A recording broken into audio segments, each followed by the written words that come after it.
మా ఇండ్లు మాకు కావాలని వచ్చినాం. 6 సంవత్సరాలే మాకు ఇస్తామని ఇండ్లు డబుల్ బెడ్రూమ్లు మాకు ఇవ్వడం జరగలేదు. మేము వచ్చినాం, మా పరిస్థితులు మంచిగా లేవు. వీడికైతే ఏముంది, కరెంటు కడి చేసారు, నీళ్ళు లేవు, అండ కడి పెడితే ఉండక పోవాలని ఒత్తిడి చేస్తున్నారు మమ్మల్ని. దయచేసి గవర్నమెంట్ మా మీద దయ చూపించి మాకు ఏదన్నా కల్పించాలి. మా పట్టాలు మాకు ఇచ్చినట్టు కోరుకుంటున్నాము. మాకు నీళ్ళు కావాలి, కరెంటు కావాలి, మాకు పట్టాలు కావాలి. కాకపోతే మాత్రం మా సేవలు మాత్రం ఇడికి పోతాయి. మమ్మల్ని వెళ్ళగొడితే మాత్రం. కుంట మండలం పెద్దలింగాపూర్ గ్రామంలో ఇక్కడ డబల్ బెడ్రూమ్కి సంబంధించి 6 సంవత్సరాల క్రితమే ఇక్కడ అరువులను ప్రభుత్వం సెలెక్ట్ చేయడం జరిగింది. మరి 6 ఏళ్ల సంది డబుల్ బెడ్రూమ్ ఇవ్వకుండా కట్టిన ఇల్లు ఇట్లే ఉండిపోవడం జరిగింది.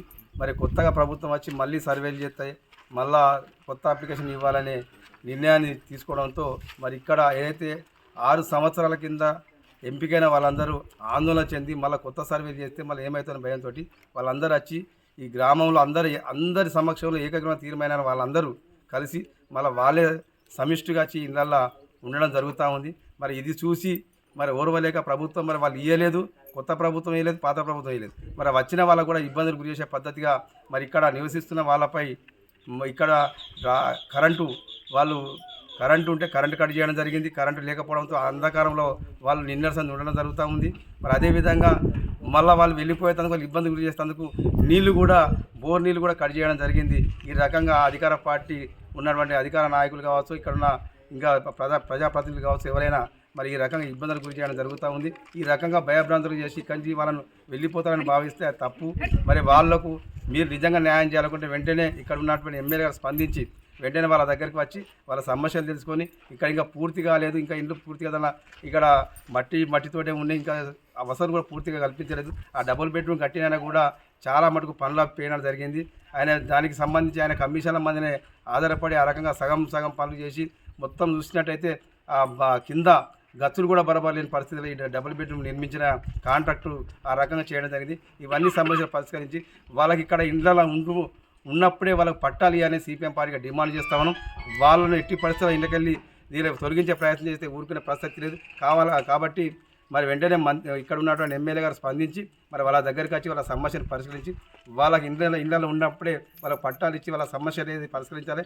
వెంటనే ఈరోజు కరెంటు పెట్టాలని, అదేగా నీళ్ళ సప్లై చేయాలని డిమాండ్ చేస్తాం. లేని పక్షంలో మరి సిపిఎం పార్టీ ఆధ్వర్యంలో పెద్ద ఎత్తున పోరాటం చేస్తామని ఈ సందర్భంగా తెలియజేస్తా ఉన్నాం. మరి ఇప్పటికీ ఇక్కడ కలెక్టర్ గారు మరి మా ఎమ్మెల్యే గారు స్పందించాలని తెలియజేస్తా ఉన్నాం.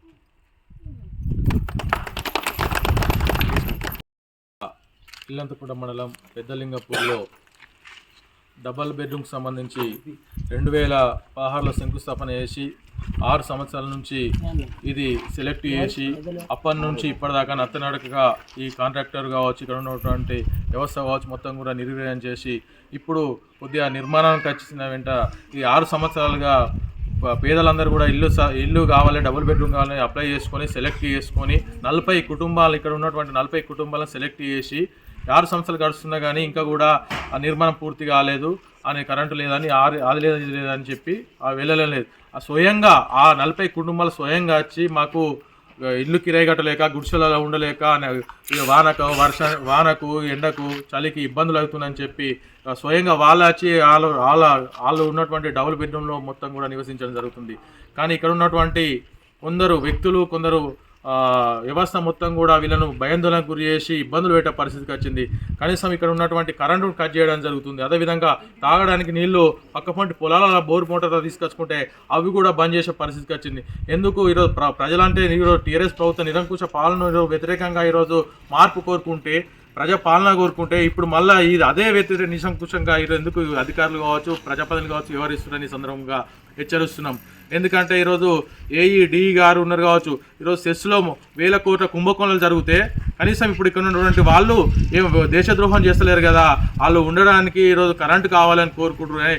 ఏ దేశ స్వాతంత్రంలో కనీసం కరెంటు ఏమైనా దొంగతనం చేస్తురా, వైర్లకు వేసుకొని మీరు మీటర్లు ఇవ్వండి, అప్పుడు మీటర్లు ఇచ్చి వాళ్ళ దగ్గర కరెంటు బిల్లు తీసుకోండి. ఒక పక్కనేమో కేసీఆర్ మన ఈరోజు కాంగ్రెస్ ప్రభుత్వము 200 యూనిట్లకు ఫ్రీ అని చెప్పింది. మరి ఆ 200 యూనిట్లకు ఇక్కడ ఉన్న స్థానికంగా ఉన్నటువంటి కుటుంబాలు మరి మీకు ఎంత కావాలో చెప్పండి, మీటర్ పెడితే ఆ మీటర్ అప్లై చేసుకుంటారు అని సందర్భంగా తెలియజేస్తున్నారు. స్థానిక ఎమ్మెల్యే గారు కూడా చొరవ తీసుకోవాలి. ఎందుకంటే మిమ్మల్ని గెలిపించింది ఈరోజు మీరు ఎక్కడికో వెళ్ళి మీరు నివసిస్తారని కాదు, స్థానిక సమస్యలు తెలుసుకొని స్థానిక సమస్యలపైన పరిష్కరిస్తారని మిమ్మల్ని గెలిపించడానికి మార్పు కోరుకున్నారంటే ఈరోజు నిరంకుశ పాలన పోయి ప్రజల పాలన వస్తాయని కోరుకుర్రు.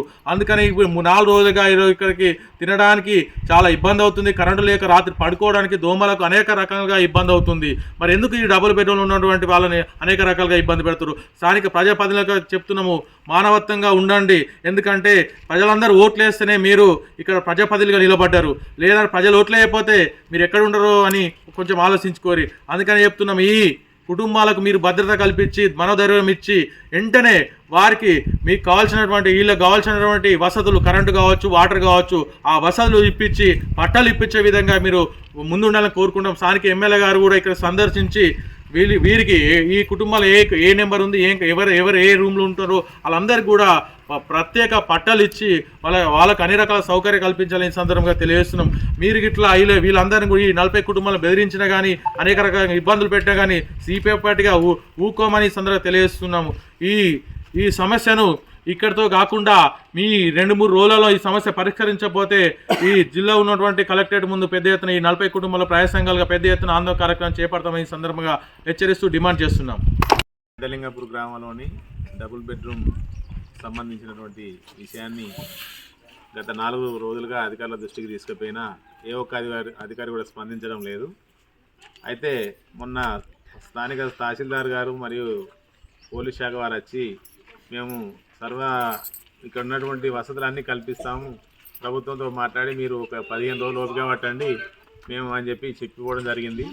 అయితే ఒక విషయం ఏంటంటే గత 6 సంవత్సరాలుగా ఇళ్లల్లో కిరాయి ఉన్నటువంటి పేదలు ఒకసారి వాళ్ళ మాటలు నమ్మకపోవడానికి గల కారణం ఏంటి అని అంటే మళ్ళీ 6 సంవత్సరాల తర్వాత తిరిగి గ్రామ సభ పెట్టి వాళ్ళకి నచ్చిన వాళ్ళకి ఇస్తారని చెప్పి ఊహాగానాలు ఊళ్ళే బాగా చెక్కలు కొడతా ఉన్నాయి. దాన్ని దృష్టిలో పెట్టుకొని మరి గత 6 సంవత్సరాల నుంచి వెయిటింగ్ చేసి మేము 5-6 సంవత్సరాలు ఉంటామని చెప్పి వాళ్ళు తెగించి ఇక్కడికి రావడం జరిగింది.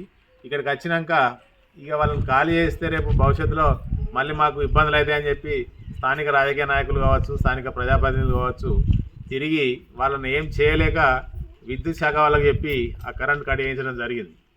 ఆ విద్యుత్ శాఖ అధికారులను మేము సంప్రదిస్తే ఏమంటారు, మాకు పైనుంచి ఒత్తిడి ఉంది కాబట్టి మేము ఏం చేయలేము, మీరు ఇన్లీగల్గా వేసుకున్నారు కాబట్టి మేము కట్ చేస్తున్నాం అని చెప్పడం జరుగుతుందని చెప్పి వాళ్ళు చెప్తా ఉన్నారు.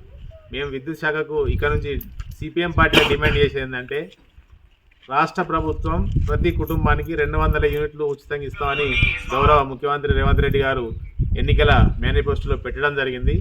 మరి ప్రభుత్వం 200 యూనిట్లు ఇస్తానంటే ఈ డబుల్ బెడ్రూమ్ 40 ఇళ్లల్లో ఒక్కొక్క ఇంటికి ఎన్ని యూనిట్లు ఖర్చు అవుతుంది, దానివల్ల వాళ్ళకి ఎంత నష్టం జరుగుతుంది ప్రభుత్వానికి గుర్తించాలి. ఎందుకంటే ఉచితంగా ఇస్తానటువంటి కరెంటును ఇవ్వకుండా ఉన్నటువంటి కరెంటును కట్ చేయడం ఎంతవరకు ఇది ప్రభుత్వానికి మంచిది కాదని చెప్పి డిమాండ్ చేస్తూ ఉన్నాం. అదేవిధంగా బెదిరింపులకు పాల్పడి పక్కనున్న రైతులను బెదిరించి కూడా ఈ డబుల్ బెడ్రూమ్లో ఉన్నటువంటి పేదలకు మంచినీరు తెచ్చుకోకుండా బెదిరిస్తూ ఉన్నారు. అలాగే కరెంటు వాళ్ళని బెదిరించి కరెంట్ కట్ చేస్తూ ఉన్నారు. ఈ తెలంగాణ ప్రజలకు చీకట్లో ఉండడం పెద్ద విషయమేం కాదు, పోరాటం చేయడం పెద్ద విషయం కాదు, కానీ రేపు ముందుంది. ఎందుకంటే భవిష్యత్తులో మళ్ళీ మీరు ప్రజలకు రావాలనుకుంటే తక్షణమే వీళ్లకు సౌకర్యాలు ఏర్పాటు చేయాలని డిమాండ్ చేస్తూ ఇదే విధంగా కొనసాగితే ఈరోజు ఖచ్చితంగా లేకపోతే రేపా కరెంటు శాంక్షన్ వీళ్ళకు కనెక్షన్ ఇవ్వకపోతే మాత్రం రేపు సోమవారం రోజు మిగతా ప్రజా సంఘాలు అన్నింటినీ కలుపుకొని కలెక్టరేట్ కూడా పెద్ద ఎత్తున ఉద్యమాలు చేస్తామని స్థానిక ప్రజాప్రతినిధులు హెచ్చరిస్తూ ఉన్నాం. ఎందుకంటే పోతా ఉంటే ఒక 6 సంవత్సరాలు నిరీక్షించిన వాళ్ళు మళ్ళీ ఇంకో 6 సంవత్సరాలు నిరీక్షించలేరు. ఇప్పటికే దాదాపు తుప్పుపట్టిపోయే పరిస్థితికి వచ్చింది. కాబట్టి ఉన్నటువంటి మరమ్మతులను పూర్తి చేసి పేదలకు ఇచ్చినట్టుగా 200 యూనిట్లు ఫ్రీ ఇస్తా అన్నటువంటి ప్రభుత్వం ఉచితంగా ఇవ్వకున్నా వాళ్ళు డబ్బులు కట్టి తీసుకుంటారు, కానీ కరెంటు శాంక్షన్లు ఇప్పించవలసిందిగా విద్యుత్ శాఖను డిమాండ్ చేస్తూ